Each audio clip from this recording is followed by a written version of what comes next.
l'opinion est encore loin d'avoir pleinement saisi le mécanisme sous-jacent au génocide des Tutsis du Rwanda. Entre conflits interethniques, entre conflits interethniques, double génocide et génocide spontané, notamment. On se pose dès lors la question de savoir comment on en est parvenu à avoir une telle confusion 15 ans après les faits, et ce, encore une fois, à l'ère de la surinformation. Résulte d'un éclairage faussé de la réalité. Pour voir un objet, vous devez l'éclairer au préalable. Ainsi, reflètera-t-il la lumière qu'il reçoit, vous permettant en retour de former une image mentale que votre cerveau se chargera enfin de rapprocher de ce qu'il connaît, au fin de l'identifier. C'est donc en intervenant sur un ou plusieurs niveaux de ce processus qu'on sera au final en mesure de fausser l'identification. Et je vais procéder dans tout ce qui suit à une analogie dans laquelle l'objet en question à identifier ce sont précisément les événements de 1994 au Rwanda. Ma première partie est assez théorique pour bien poser le problème, et puis après nous entrerons dans des détails très pratiques, d'événements très pratiques, notamment post-génocidaires. Parlons d'abord de l'éclairage d'un objet, un peu théoriquement. Alors on sait qu'on accède à une réalité par le biais de ce que nous en percevons. Or, un objet doit, pour être perçu, être suffisamment bien éclairé.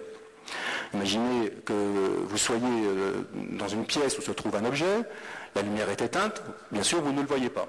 Par analogie avec l'objet que constituent les événements de 1994, le défaut d'éclairage est en quelque sorte synonyme de censure. Tel n'a toutefois pas été le cas, on le sait bien, la surinformation ayant au contraire été la règle tout au long du génocide.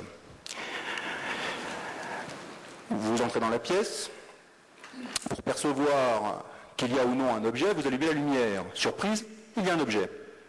Est-ce une table, une chaise, est-ce une cafetière? Vous n'en savez rien encore.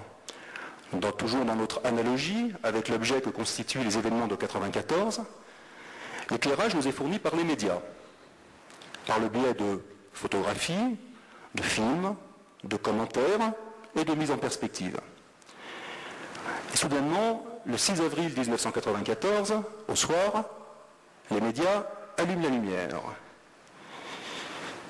Surprise, quelque chose se passe au Rwanda, un attentat. Puis, une interrogation. Qu'est-ce donc? Une guerre? Une lutte tribale? Un génocide? Le problème se pose de la même manière qu'avec notre objet. Or, ce n'est pas parce que nous avons allumé la lumière que nous sommes en mesure de déterminer de quel objet il s'agit.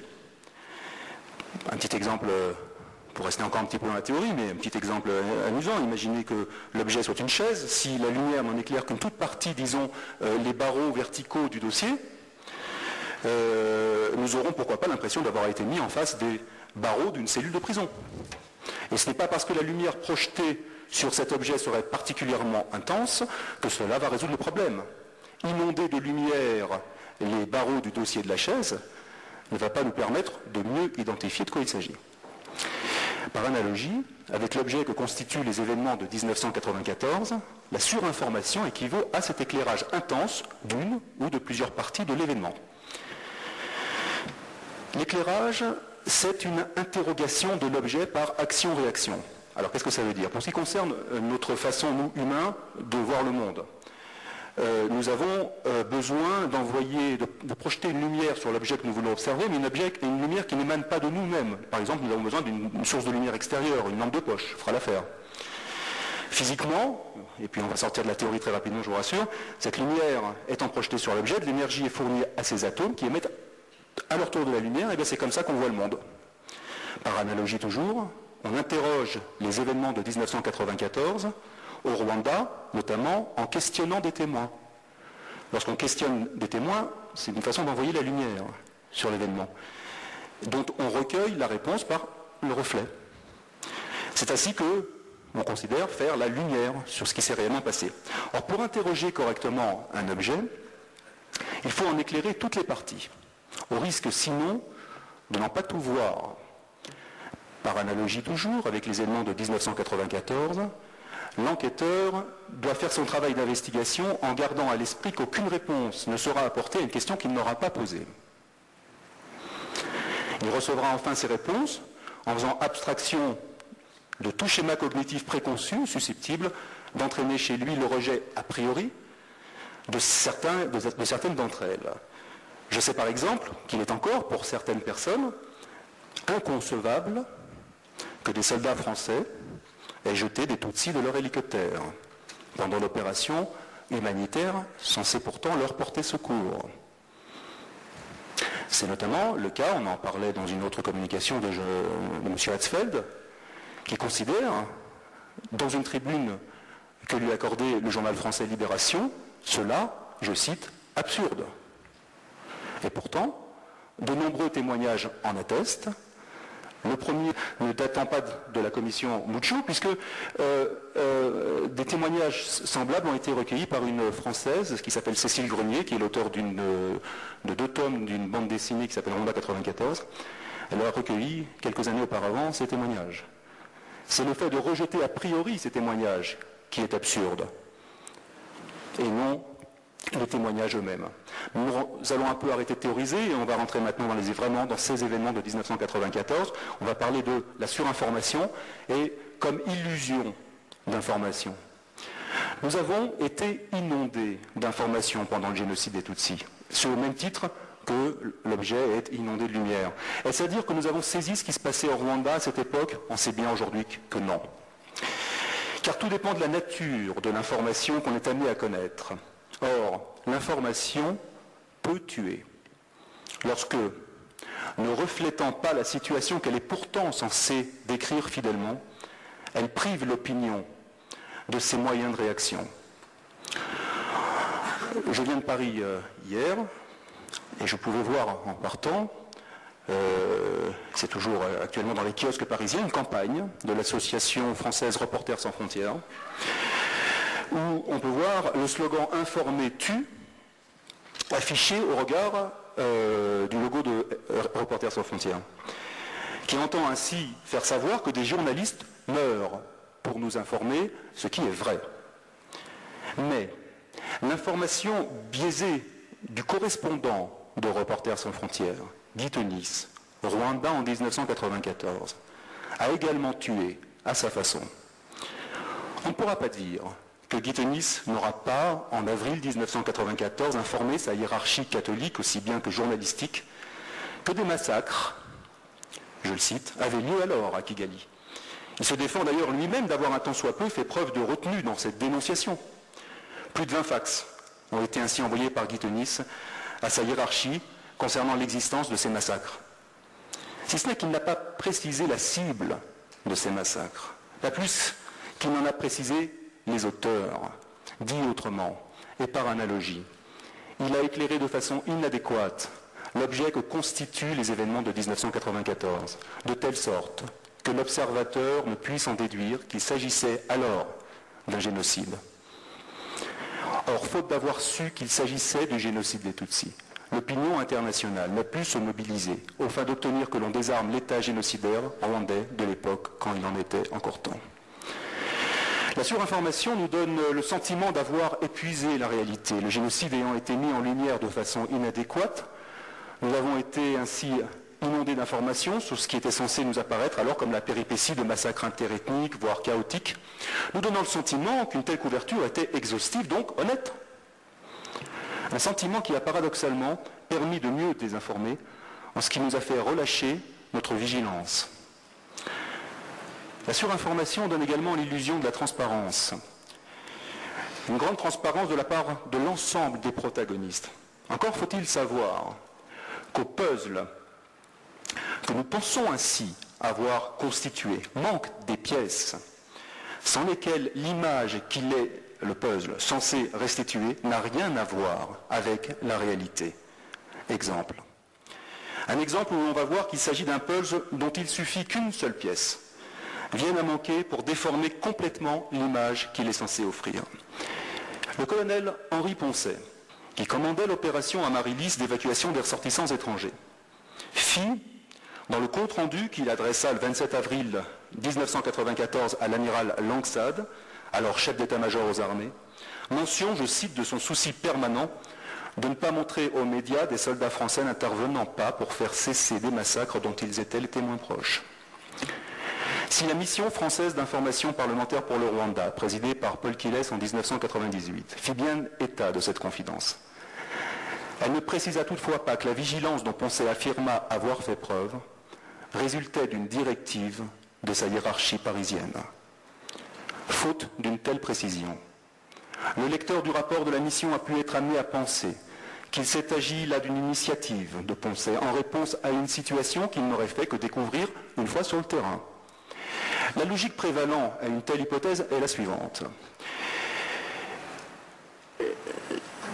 Faute de savoir sur qui agir pour faire cesser des massacres qu'il aurait alors perçus comme étant indifférenciés, chaotiques, il aurait pris l'initiative de ne pas s'en mêler et de rester concentré sur le cœur même de la mission qui lui avait été confiée, à savoir l'expatriation des ressortissants occidentaux.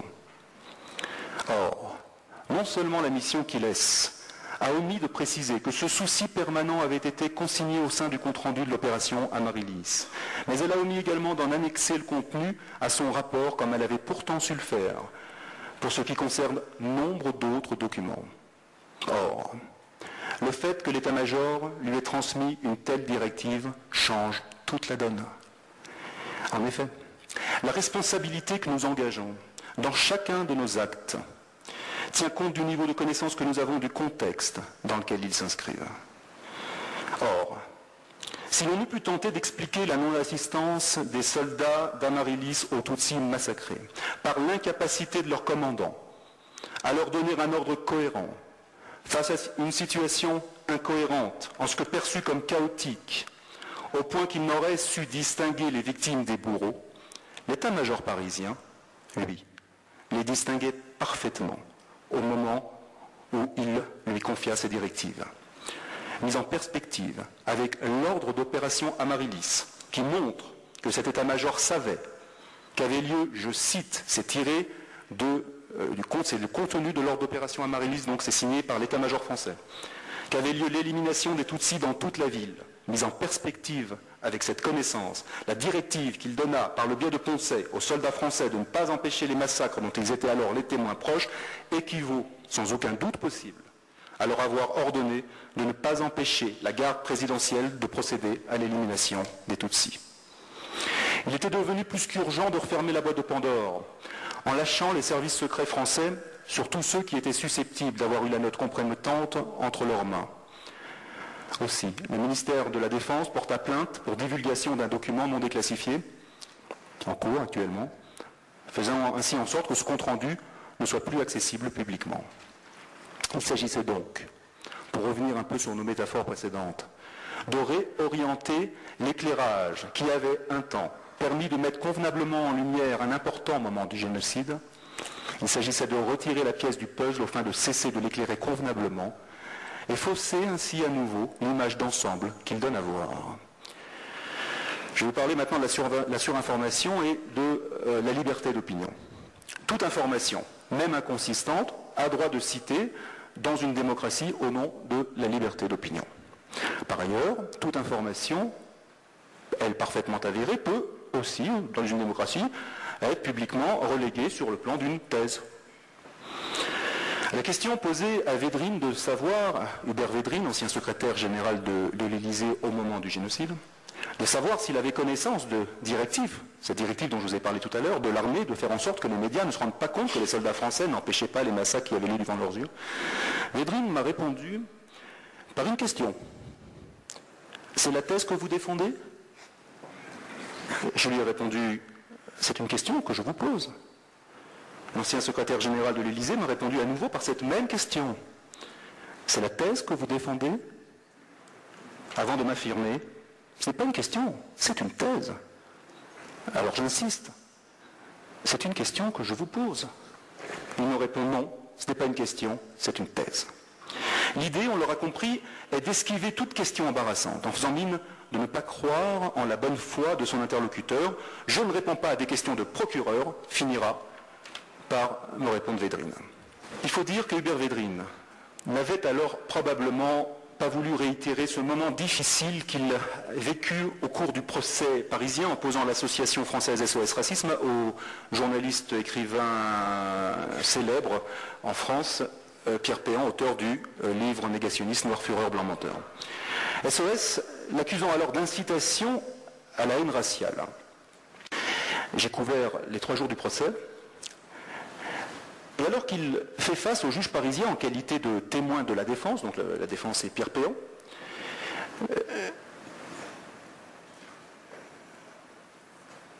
oui, là j'y prends un petit mot. Alors que Védrine fait face au juge parisien en qualité de témoin de la défense, c'est ça, Maître Forster, qui est lui avocat de la partie civile, donc avocat de SOS Racisme, demande à Védrine s'il a connaissance de l'assassinat du Premier ministre du gouvernement de coalition, Agathe Uwilingiyimana.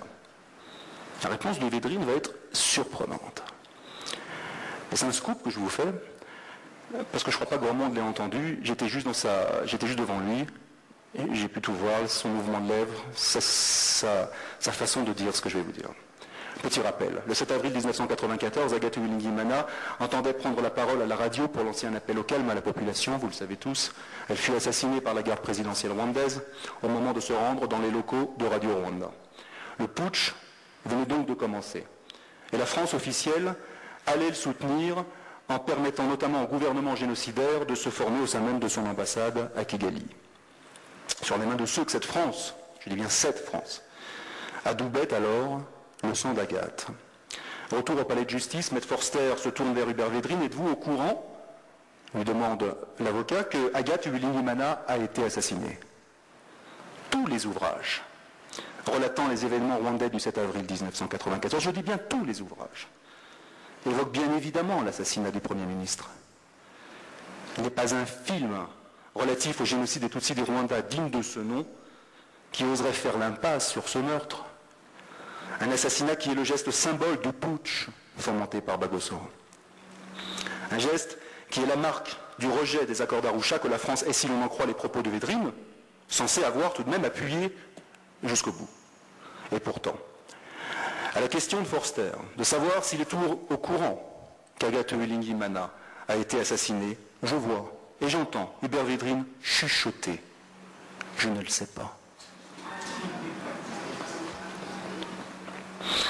À votre réaction, je vois que nous sommes en phase. L'ancien secrétaire général de l'Élysée, qui a pourtant juré de dire toute la vérité, rien que la vérité, ose feindre devant les magistrats parisiens ne pas savoir qu'Agathe Uwilingiyimana a été assassinée.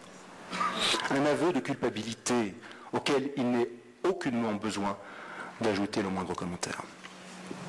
La surinformation permet enfin de fabriquer de fausses oppositions, en laissant penser qu'il s'agirait là de l'entière polémique. Ainsi, en fut-il, en janvier 2008, de celle qui prévalut entre Kouchner et Alain Juppé, qui était à l'époque du génocide notre ministre des Affaires étrangères.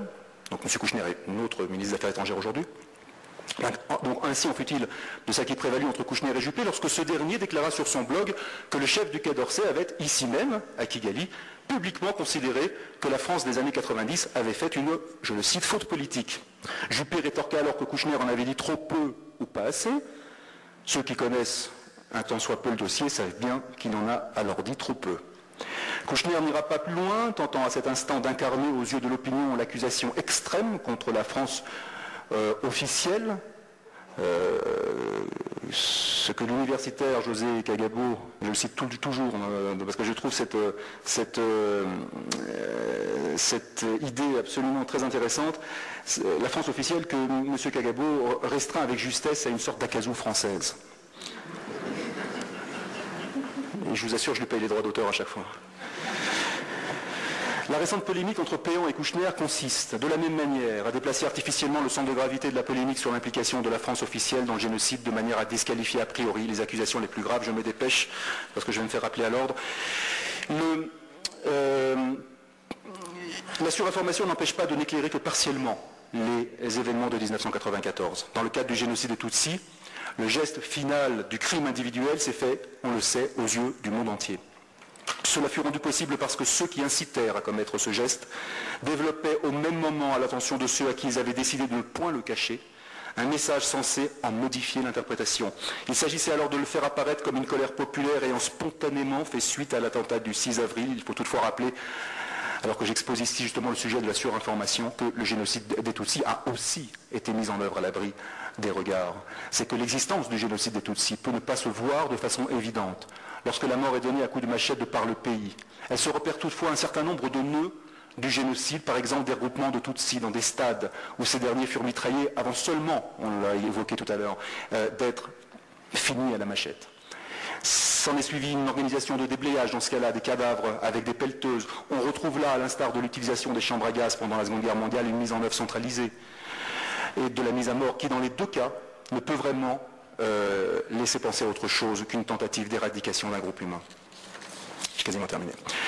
Nombreux sont enfin ceux qui, tout en évitant d'aborder la question de la complicité de la France officielle dans le génocide des Tutsis, racontent des histoires, par ailleurs intéressantes, sans ironie, sur ce génocide. Il s'agit de procéder à ce que je considère être des travelling, de cinéastes le long de rails, qui ne pénètrent pas sur le terrain de la question qui fâche, permettant notamment de ne pas subir le rejet médiatique qui s'ensuivrait en France. Lorsque le cinéaste Jean-Christophe Klotz était il y a 2 ans à Kigali pour faire des repérages pour le film qu'il vient de tourner, je lui avais demandé s'il n'y a pas une responsabilité à omettre de parler d'une éventuelle responsabilité directe des militaires français. Il me répondit alors, pensez ne pas mâcher ses mots dans le film sur ce qu'il a ressenti de l'opération turquoise, ajoutant toutefois qu'il faut trouver la bonne distance, et avant de préciser, moi, ma distance, c'est que c'est un tout petit peu hors champ. Mais c'est ultra présent, et c'est dans la tête d'un peu tout le monde, concluant enfin qu'un film ne peut pas tout dire. Je conclus.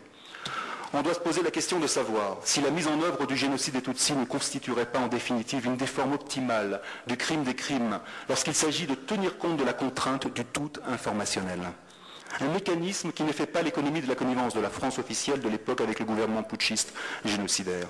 C'est pourquoi il s'agit aujourd'hui de se concentrer sur ce qui, échappant à ce jour encore à l'opinion, ne lui permet toujours pas de dessiner le schéma complet du mécanisme.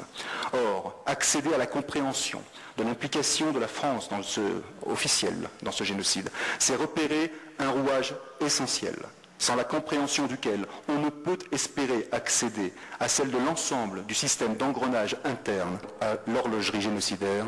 Je vous remercie.